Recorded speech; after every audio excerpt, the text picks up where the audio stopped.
So, katatapos ko lang mag-grocery. By the way, yung video na to is just a quick sharing ng love story ko with my Pakistani husband. Kung nasa relationship kayo with a Pakistani guy, so ano ba, paano ba kami nagsimula ng asawa ko? Nagsimula kami, I met him online via the dating app called Tag. So, katulad mo, maybe you can relate, nagsimula din kami sa online dating. At first, it was not serious kasi syempre, 'di ba? Online 'yun eh. You never know kung talaga ba yung tao na nakilala mo online is a real person, 'di ba? But then again, I was attracted with him hindi dahil sa physical. Kumbaga hindi ko pa siya nakikita at that time eh. Parang photo niya nga nung time din sa tag was, ano ba 'yun? It's a lawyer photo. Tapos sinabi niya lawyer siya. I was attracted with the thought na lawyer nga siya. Doon ako na-attract. And when we started talking, masaya siyang kausap, may sense siya kausap, matalino siya in short. Kasi parang at that point in my life, ayokong may kausap na hindi swak sa intelligence capacity ko. Kumbaga, nag-waste lang ako ng time kapag yung taong kausap ko is hindi naman siya tugma sa mental capacity ko. Kasi I cannot tolerate someone na medyo, alam mo na, well, yun yung personal preference ko naman. So, hindi naman tayo, pare-pareho ng preference, di ba? Yun yung preference ko. Until na, siguro mga hours din kami nag-usap yung first chat namin. Tapos, we ended up exchanging numbers or kinuha niya yung WhatsApp number ko. Pero yung lolo mo, hindi niya ako minessage ha. Nag-message ako sa tag after 3 days kasi nga hindi siya nag-communicate. So, nagpabebe siya doon. Ako yung nag-message sa kanya sa tag ulit, tapos minessage ko siya na bakit hindi siya nag-message siya sa WhatsApp. So, na-challenge ako. I really like being challenged. Ayoko yung masyado akong chini-chase kasi parang mas gusto ko yung misteryosong effect na lalaki seryoso, na medyo supladito, which is parang ganun nga siya. Pero kapag nakakausap mo siya, iba yung aura niya compared sa personality niya. Sa personality niya, he's very gentleman, he's very kind, tapos soft-spoken. Hindi siya yung tipo na parang, alam mo yung mayabang, dominante, demanding. Yung, I mean, sorry to say this, pero majority kasi ng lahi niya, sa atin natin lang to, is sobrang demanding talaga, sobrang dominating. Tapos nag-i-impose agad, siya hindi. Ibang-iba siya sa base sa pagkakakilala ko sa kalahi niya. Though may mga colleagues ako before na sobrang nice na Pakistani sobrang jolly, sobrang masasayahin na jolly, masasayahin, pareho lang yan, di ba? Sobrang mabait, very, basta soft-spoken din sila. So somehow, yung experience ko with the nation is hindi siya masama. Tapos, after namin nagka-chat ulit, parang doon na nagsimula, naging medyo close na kami until such time na after a year siguro na magka-chat, pumunta siya sa Dubai. Then, that was the first time na nagkita kami. That was in 27, hindi, 18. Tapos, 10 days lang siya dito. And yun yung pinakauna din na scenario na parang masasabi ko na na-test din siya ng personality niya kasi nawala ko yung passport niya sa unang paghigit. Hindi sa una, siguro pumunta kami in Dubai Mall, mga siguro second day ng stay niya dito sa Dubai. Tapos, hindi ko namalayan na wala ko yung passport niya.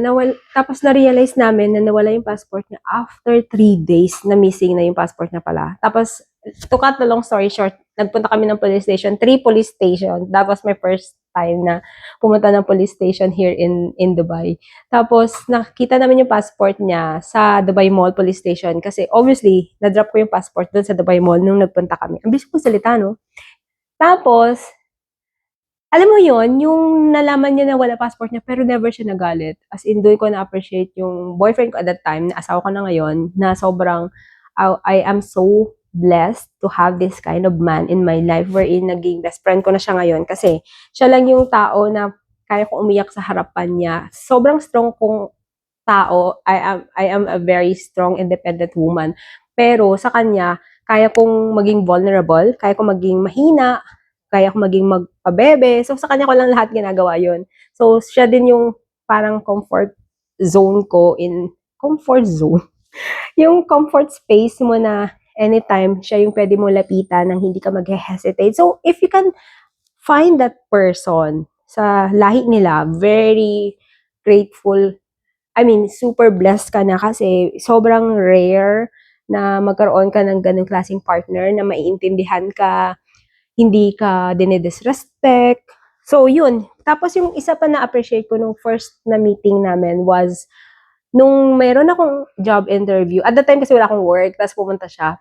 Nung nagkaroon ako ng job interview, at that time, nagkita sila ng friend niya na isang lawyer din.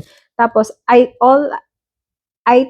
thought all the while na napunta sila sa mall, tapos chika-chika kasi it took me 2 hours sa interview kasi may exam pa siya. Tapos later on, nakita ko siya sa baba ng building na nakatayo doon sa initan, sa arawan talaga na nag-aantay sa akin.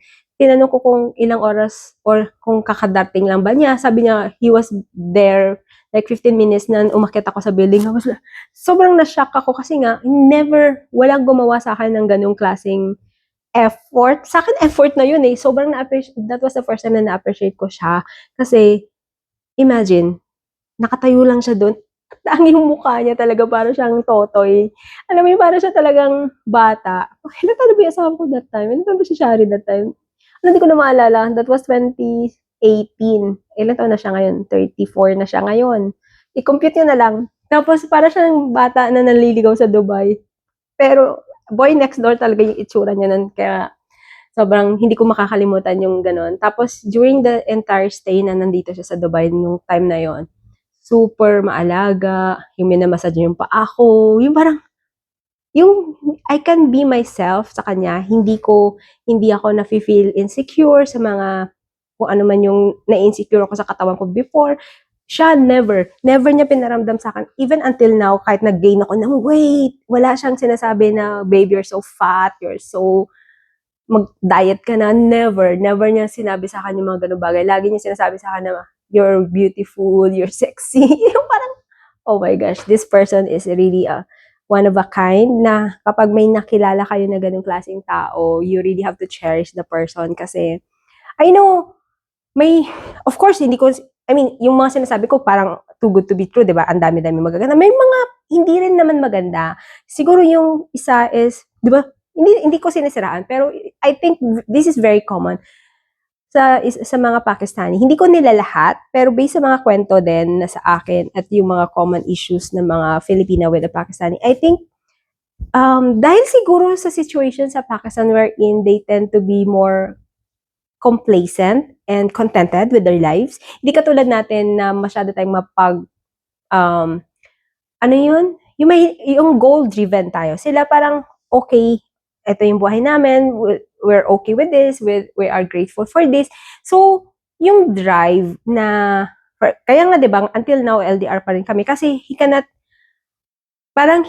take a risk dahil, syempre, lawyer siya, prosecutor siya sa Pakistan, meron na siyang career, kumbaga yung trabaho niya, ang kinikita niya is more than enough as a person, as a single man in Pakistan.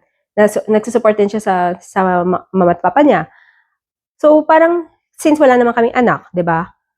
Ang hirap din mag-anak, nandun siya, andito ko, di ba? So, alam niya na yun. So, parang, somehow siya, nagiging complacent siya na okay naman kami in a long distance relationship. Though ako din naman, hindi naman din ako, ma-physical na tao eh. Pero at some point in time, dumating din kami sa point na parang, until when kami nag-LDR. Pero, with God's grace, I was able to make myself at peace in a way na, okay, let's just give and surrender to God everything. Kasi kahit naman anong plano namin, kung at the end of the day, it's still God's will. Ako, yun na yung nasa puso't isipan ko ngayon. Ang importante is, hindi kami nag-aaway, masaya kami, hindi yung toxic na relationship kasi long distance. Pero, ayun, sana, just pray for us din mga kadosti na eventually one day you would see us together living here on this apartment in Dubai or kahit saan man basta magkasama. So again, thank you so much for watching and I hope you learned something from our love story. And kung gusto niyo i-share yung love story niyo, this platform is very, very open.